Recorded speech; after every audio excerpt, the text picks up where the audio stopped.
Eccoci giunti alla seconda lezione relativamente al corso di programmazione in Contact Script.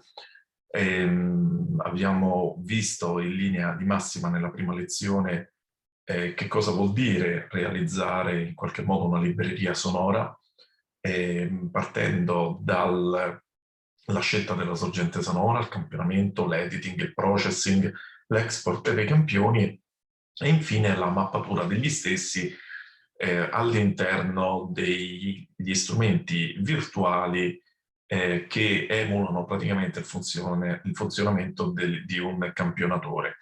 Nello specifico noi stiamo lavorando con un particolare campionatore che è Contat, sviluppato dalla Native Instrument, e quindi chiaramente il linguaggio KSP è appunto un linguaggio per creare quell'interfaccia utente necessaria per la gestione dei suoni virtuali, delle patch praticamente che derivano appunto dalla mappatura di questi campioni dentro Contact.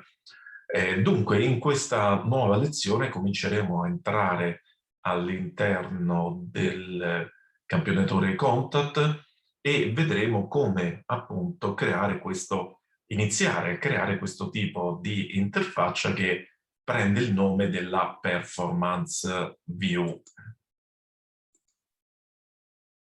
Dunque, nel momento che apriamo il nostro Contact, questa è l'interfaccia che ci appare. Sostanzialmente il nostro strumento è diviso in più sezioni, l'abbiamo vista l'altra volta, quindi questa sezione centrale è il multi-rack dove andiamo a caricare uno strumento che ad esempio è presente all'interno delle nostre librerie acquistate. Ora, abbiamo visto l'altra volta che nel momento in cui andiamo a definire uno strumento, questo ci mostra praticamente un'interfaccia. Questa interfaccia si chiama Performance View e appunto ospita tutta una serie di controlli che lo sviluppatore della libreria va a progettare e quindi a programmare per consentire a un utente di poter lavorare con il suono. Ecco, per esempio, questa è la classica Performance View.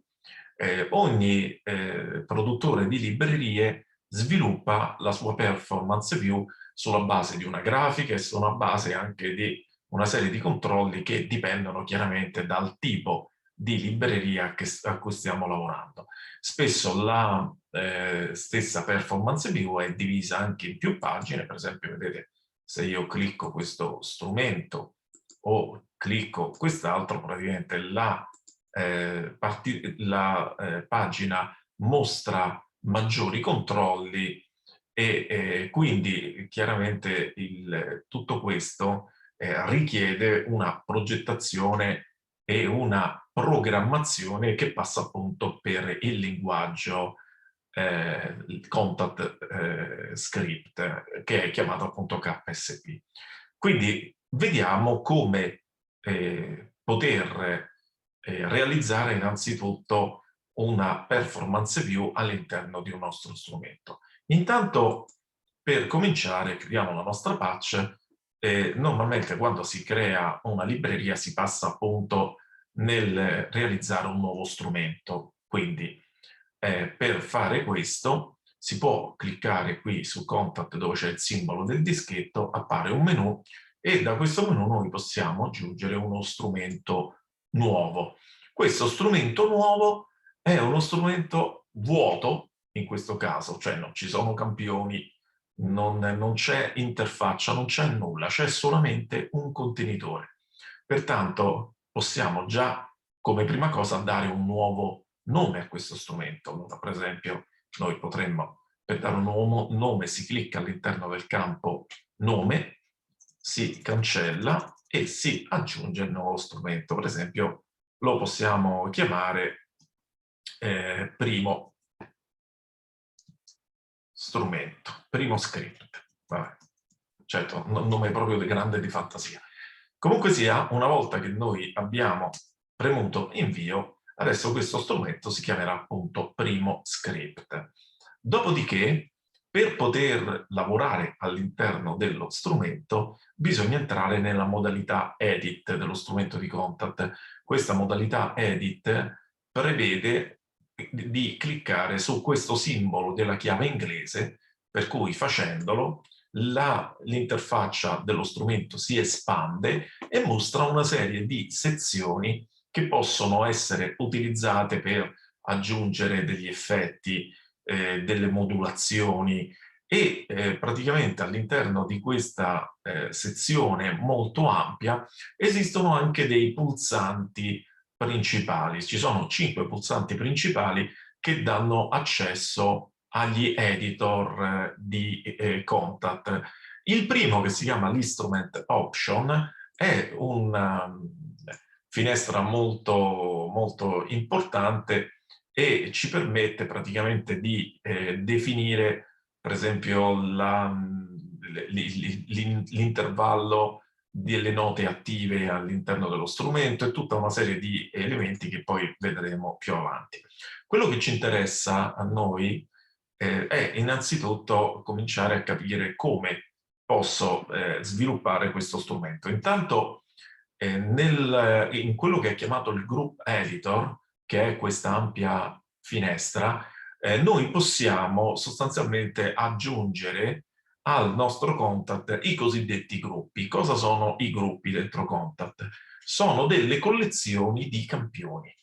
Pertanto, di default, Contact ci fornisce il cosiddetto gruppo 1, al quale noi potremo aggiungere i campioni per costruire il nostro strumento cliccando il pulsante qui, il mapping editor.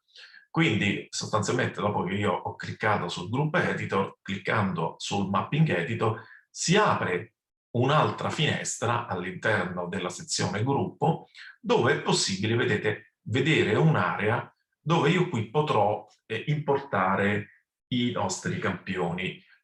Quindi questo è un elemento molto importante perché chiaramente senza campioni lo strumento non suonerà, pertanto prima di creare uno strumento noi dovremmo avere una collezione pronta di campioni e di questo parleremo la prossima volta in quanto con la lezione di oggi non abbiamo bisogno del supporto necessario.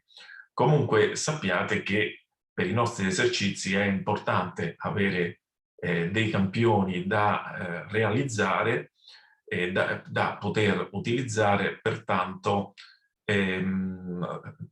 vi metterò sulle istruzioni, sui commenti del video che sarà postato sul canale YouTube un indirizzo email a cui mi potete scrivere per ottenere praticamente una cartella di campioni assolutamente fatti da me e quindi libera da copyright eccetera eccetera, dove io autorizzerò ad utilizzarli solo ai fini praticamente dell'esercizio svolto. Quindi praticamente questo vuol dire che una volta avrete fatto lo strumento, ecco, non potrete rivendervelo praticamente, potrete utilizzarlo quando vi pare, ma non potrete rivenderlo.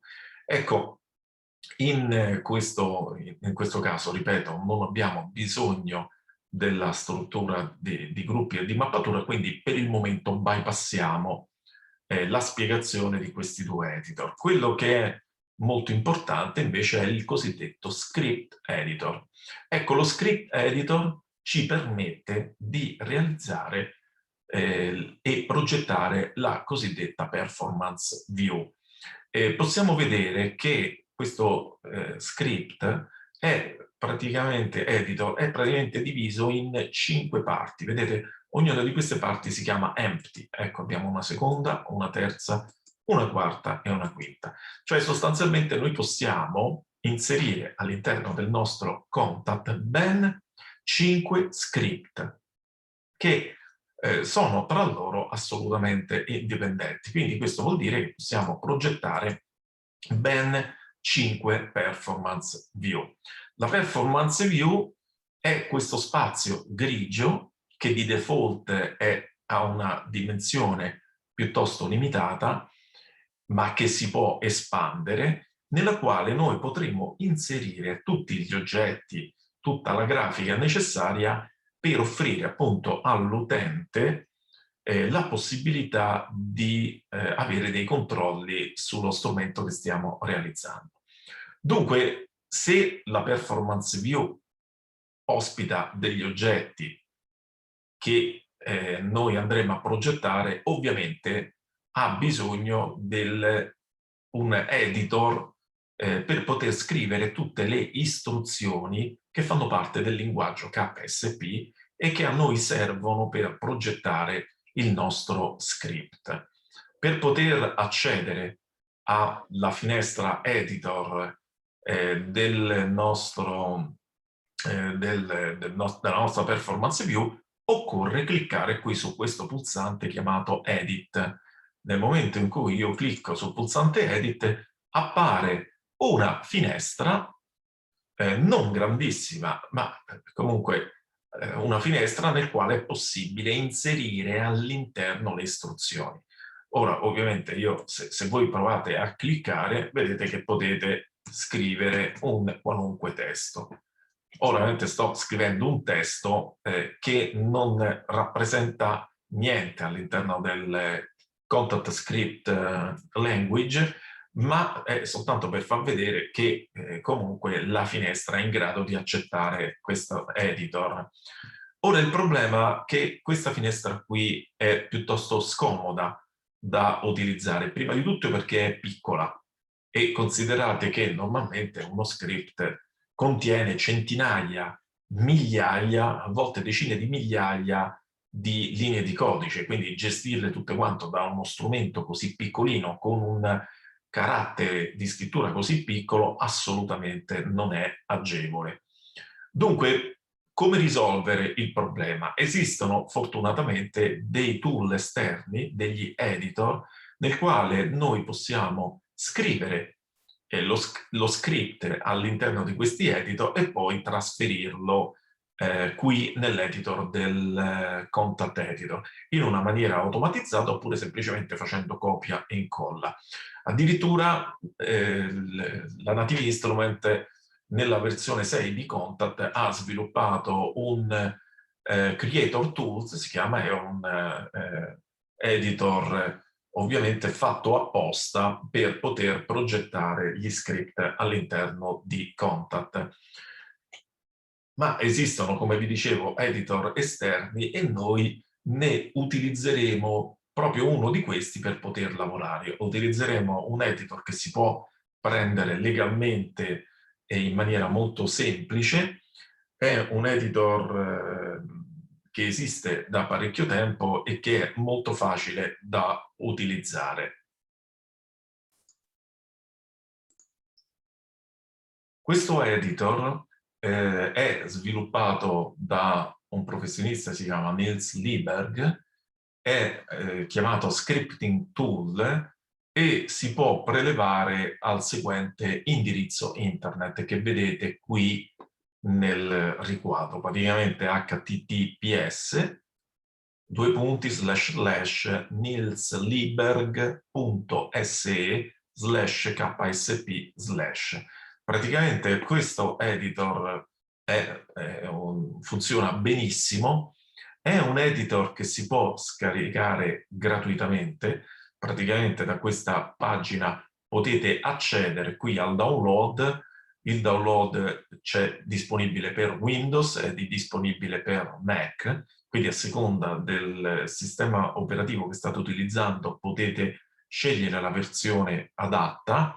E è vero che è gratuito, però diciamo che se volete donare, fare una piccola donazione tramite PayPal a Nils, sicuramente lo farete felice e chiaramente sarebbe giusto, visto che state utilizzando un tool magnifico per poter migliorare il vostro lavoro.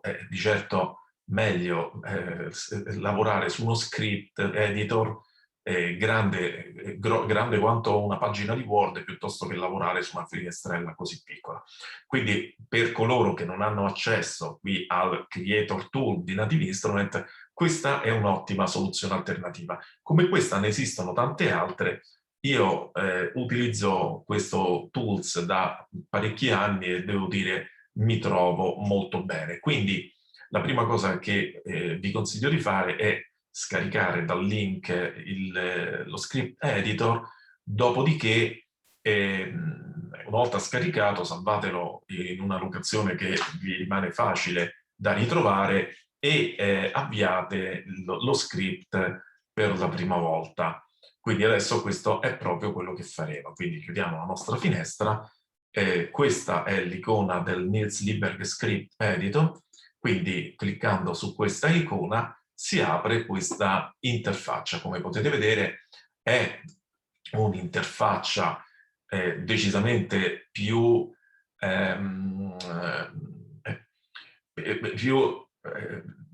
cioè decisamente migliore rispetto a questo riquadro piccolino, e noi possiamo tranquillamente scrivere all'interno di questo editor, dopodiché possiamo selezionare tutto, copiare e andare a incollare qua dentro. Questa è la maniera più semplice, ma ce n'è un'altra che poi scopriremo più avanti, che riguarda praticamente la possibilità di trasferire le istruzioni che scriviamo qui in maniera automatica direttamente nello script. Dunque, per quanto riguarda la nostra performance view, vediamo di capire come possiamo far dialogare insieme questi due editor. Prima di tutto, le nostre istruzioni sono scritte tutte quanti all'interno di una serie di strutture più grandi che sono chiamate callback. Sostanzialmente le callback che cosa sono? Sono dei blocchi di istruzioni che vengono racchiuse dentro un contenitore più grande, il quale, che è appunto una callback, il quale ha un compito molto caratteristico. Pertanto queste callback hanno un nome che le distingue in base al principio che le attiva, ovvero in base al sistema che le manda in esecuzione. Facciamo un esempio sul callback. Praticamente noi potremmo avere delle callback, per esempio, che si attivano nel momento in cui noi suoniamo una nota sulla tastiera MIDI. Ecco, questa callback che si attiva ogni volta che noi suoniamo una nota on ha il nome note. Quindi la callback note si attiva ogni volta che noi andiamo a premere una nota sul controller MIDI che è in collegamento con Contact. Pertanto tutte le istruzioni che stanno al suo interno, al suo blocco, vengono eseguite appunto quando noi suoniamo questa nota. Dopodiché, per esempio, la callback release funziona invece nel momento in cui noi eseguiamo un messaggio di MIDI di nota off, ovvero rilasciamo quel tasto premuto in precedenza, e quindi al rilascio del tasto tutte le operazioni che vengono eseguite stanno all'interno di questo blocco. Ovviamente per esempio, ne esistono diverse e numerose di callback, ma ce n'è una principale molto importante che si chiama init. Praticamente la callback init è la prima di tutte che viene aggiunta al nostro script, e la callback init contiene le dichiarazioni degli oggetti, le inizializzazioni, quindi le assegnazioni, e anche l'istruzione per poter visualizzare la performance view e per poterne cambiare le caratteristiche. Detto questo, questi grandi blocchi che contengono istruzioni, vediamo come vengono utilizzati all'interno del linguaggio KSP. Ovviamente esistono due istruzioni che ci dicono che la callback inizia da quel punto e finisce a quel punto, e quindi tutte le istruzioni che poi saranno contenute all'interno di queste due faranno parte di quella callback. L'istruzione per dichiarare una callback è la seguente, cioè per utilizzarla. Si utilizza la parola chiave on, è una parola comunque riservata, nel senso che nel momento in cui noi lo scriviamo il KSP ne dà subito il significato giusto, dopodiché noi dobbiamo qui scrivere il nome della callback, va bene? Quindi questo che vuol dire? Vuol dire che se dobbiamo scrivere la nostra callback init, dobbiamo scrivere on init. Invece se ad esempio vogliamo utilizzare la callback not, dobbiamo scrivere on not e così via, va bene? E quando all'interno di una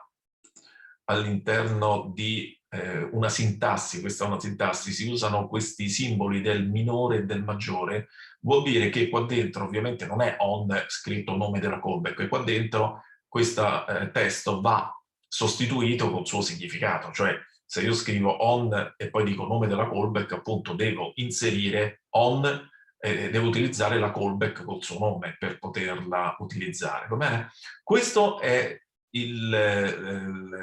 l'istruzione che mi dice guarda che dalla seconda riga in poi dello script tutte le istruzioni appartengono alla callback on init. Nel momento in cui scriviamo questi blocchi di istruzioni, questa lista di istruzioni, le istruzioni finiscono praticamente, allora noi andiamo a aggiungere l'altra istruzione che si chiama end on. Sostanzialmente questa mi dice guarda che con questa linea di codice finisce il blocco di istruzioni che sono contenute all'interno della callback dichiarata, va bene? Quindi vediamo di capire come funziona questo modo di scrivere direttamente qui sullo script editor. Dunque, nell'editor qui ci sono due parti. Sostanzialmente nella parte di sinistra c'è un riquadro grande dove noi scriveremo tutte le istruzioni. Sulla parte di destra c'è un KSP reference, ovvero un sistema che ci permette di trovare le istruzioni, di capire queste istruzioni se sono scritte bene, eccetera. Vedete che qui ci sono 4 macro aree, si chiamano callbacks, dichiarazioni, funzioni e variabili. Se io per esempio clicco qui, potete vedere on init and on note, no? Ci sono l'elenco di tutte le callback che è possibile utilizzare. Mentre all'interno delle dichiarazioni ci sono, ecco, cioè qui c'è elencato tutto praticamente il sistema del linguaggio KSP, tutto sostanzialmente la sintassi. Quindi se non vi ricordate come si chiama quell'istruzione, come va scritta, potete qui scrivendo search utilizzare, per esempio se io scrivo init, eccolo qui, vedete che c'è scritto on init and on, cioè mi dà il suggerimento praticamente relativamente al nome dell'istruzione che stavo cercando. Quindi abbiamo detto altra cosa importante, le righe che fanno parte di uno script sono numerate. In questo momento abbiamo solamente la riga numero 1, la riga numero 2, man mano che aggiungiamo istruzioni si vanno ad aggiungere altre linee, quindi queste qui vengono praticamente numerate. Quindi andiamo a vedere se io vado a scrivere la scritta on init, ecco, se premo invio, lui automaticamente, vedete, mi scrive l'istruzione finale end on. Pertanto, tutte le istruzioni che saranno qui in mezzo saranno istruzioni che verranno eseguite con il blocco init, che ripeto è la prima callback, è una callback che deve essere sempre presente. Possiamo avere delle callback non presenti, ma la callback init ci deve essere sempre. Dopodiché, dopo la callback init, io posso dare un invio e per esempio posso aggiungere un'altra, per esempio posso aggiungere la callback on note, per esempio. Eccolo qui, automaticamente end on. e dopodiché posso aggiungere un'altra, per esempio on release, e dopodiché ecco ancora la end on. Ecco, in questo modo io ho già cominciato a scrivere il mio script semplicemente dicendo: guardate, nello script sono presenti 3 callback, le callback sono la init, la note e la release. In questo momento queste callback sono vuote, quindi vuol dire che lo script è assolutamente vuoto. Dunque, che cosa succede? Una cosa molto importante, a proposito delle righe vuote. Dunque, il KSP, come quasi tutti i linguaggi di programmazione, non tiene conto delle righe vuote, degli spazi che ci sono, per esempio, tra un'istruzione e un'altra istruzione. Ma in questo caso è consigliabile praticamente lasciare una riga vuota tra la callback init e le altre callback per una questione di facilità con cui poi noi possiamo andare a rivedere i blocchi di codice. Dunque, come faccio a trasferire questo script praticamente dal mio editor Niels Lieberg al mio contat qui dentro? Quindi quello che devo fare, per esempio, è selezionare tutto quanto. Per selezionare tutto basta usare le scorciatoie di tastiera classiche. Se io ho un PC premo CTRL A, se ho un Mac premo il tasto Command A. Una volta che io ho selezionato tutto, copio, dopodiché clicco all'interno. Qui in questo momento c'è uno spazio vuoto, ma se ci fosse stato un precedente script avrei fatto ancora qui Command o CTRL A, e a questo punto posso incollare, quindi CTRL V PC, Command V Mac. Se io incollo, vedete, qui sono apparse le scritte on init and on note and on release and on. Ecco, molto importante, quando io vado a inserire delle istruzioni o modificarne, si accende qui una spia gialla all'interno del nostro contat, e questo si dice che noi rispetto all'ultima volta abbiamo fatto delle variazioni, e pertanto per applicare queste variazioni allo script bisogna cliccare sul pulsante Apply. Quindi se io clicco qui Apply, ecco, la luce gialla si spenge. Se quello che ho scritto è corretto, qua sotto nel status si è scritto, appare il messaggio script updated no errors. Sostanzialmente questa operazione è un'operazione di compilazione, ovvero io scrivo delle istruzioni, le istruzioni le compilo, e quindi applicandole, se sono scritte in maniera corretta, lo script le può utilizzare. Che succede se facciamo un errore? Per esempio, possiamo fare un esperimento. Per esempio, qui invece di on note aggiungo un'altra E, quindi faccio on note, quindi sto violando la sintassi praticamente di questa istruzione. Pertanto, siccome ho aggiunta una E, ho modificato il contenuto dello script e quindi è apparsa di nuovo la lucetta gialla. Quindi nel momento in cui adesso io clicco Apply, attenzione che compare una striscia rossa che mi dice: guarda che qui hai fatto un errore. E questo errore praticamente me lo dice, guarda, sulla linea 5, 1, 2, 3, 4, 5, lo vedete, la linea 5 è questa, c'è un errore. Quindi io vado a verificare, effettivamente mi accorgo che questo l'errore c'è, quindi elimino la E, riapplico, e adesso lo script è aggiornato, nessun errore. Dunque, una cosa molto importante è dare un nome anche a questo script che noi stiamo utilizzando. Vedete che questo nome c'è edited, poi c'è empty, empty, empty, ma io posso qui aggiungere il titolo per questo script. Allora noi, per esempio, questo script lo possiamo chiamare note, adesso così, ok?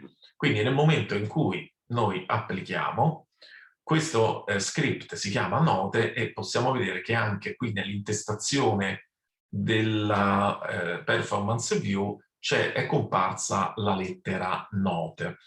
Quindi nel momento in cui noi realizziamo questo performance view, tecnicamente, siccome abbiamo creato uno script, l'abbiamo applicato, nel momento in cui noi usciamo dalla modalità di edit, dovremo vedere questo spazio. Questo è lo spazio della performance view. Vediamo se è vero.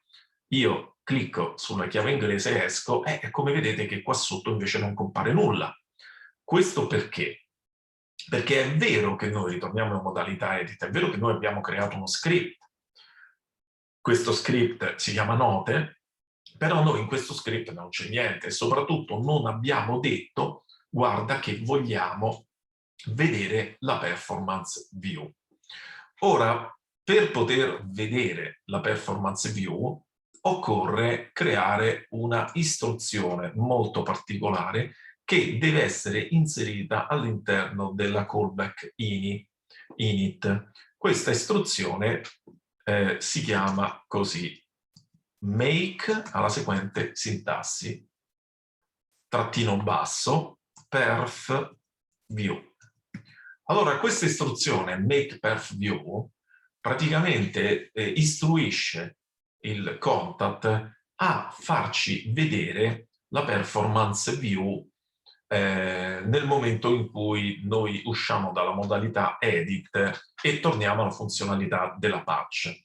Quando le parole nelle istruzioni di contact si utilizzano due parole, make è una parola, perf view è un'altra, si utilizza il trattino underscore praticamente a livello di sintassi per separare praticamente le due lettere. Quindi vediamo se funziona. Adesso noi nella linea numero 2 scriviamo make perf view. Ok, quindi aggiungiamo questa istruzione, quindi dentro la callback init, e questa istruzione ci consentirà di vedere appunto quello spazio.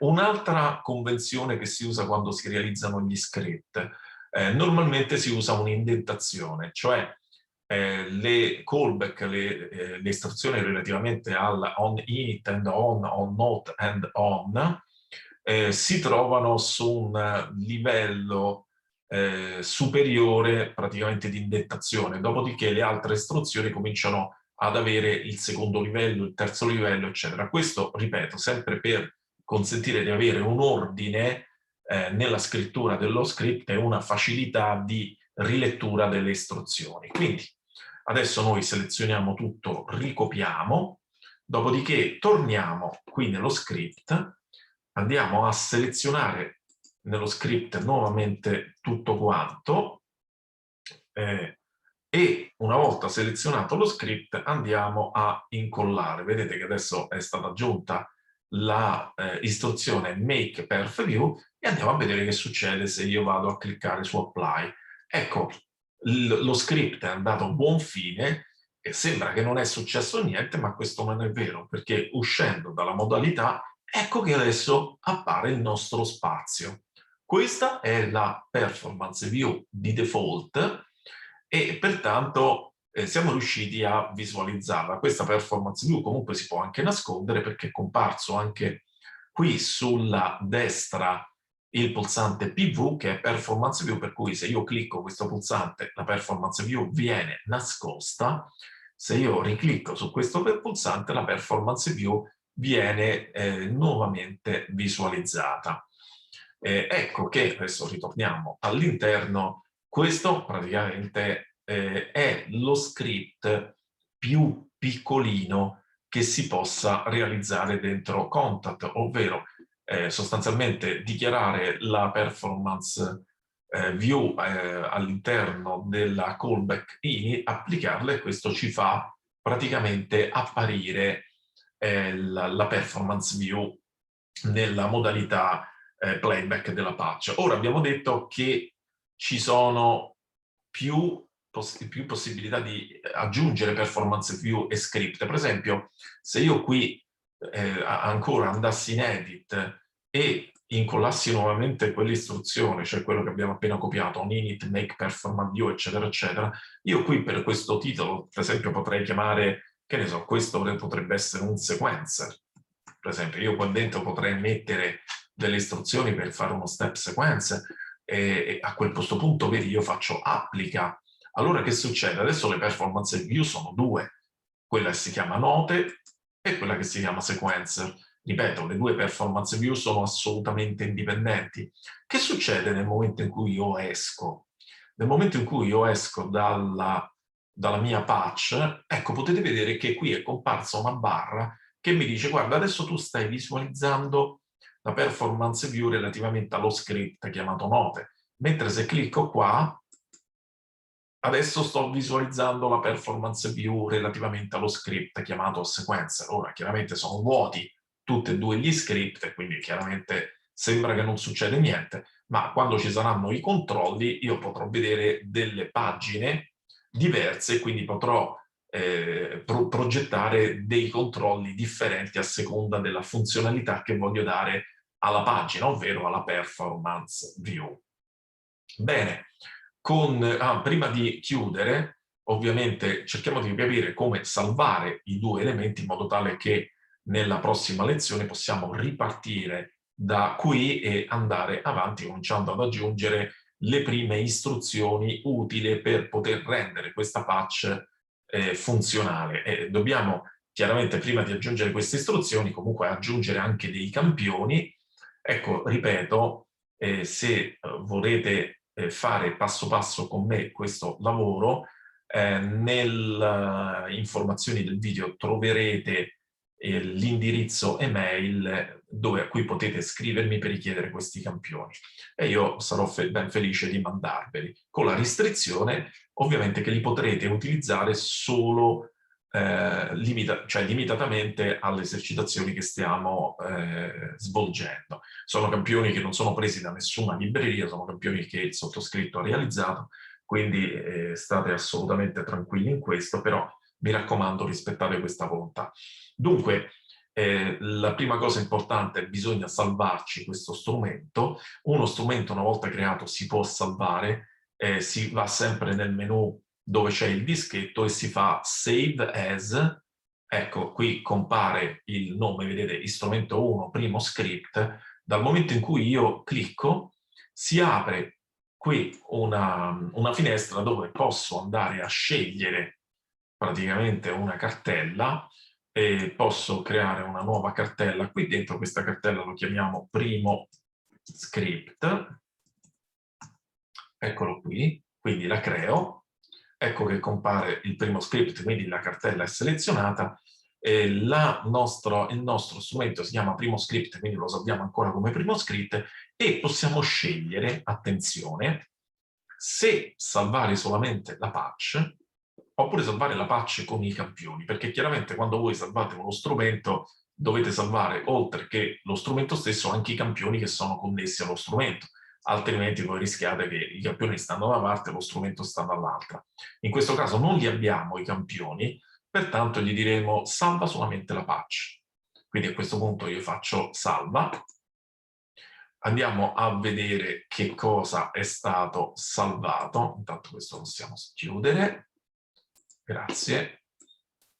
Abbiamo qui la cartella primo script, lo vedete, all'interno della cartella primo script adesso c'è questo strumento.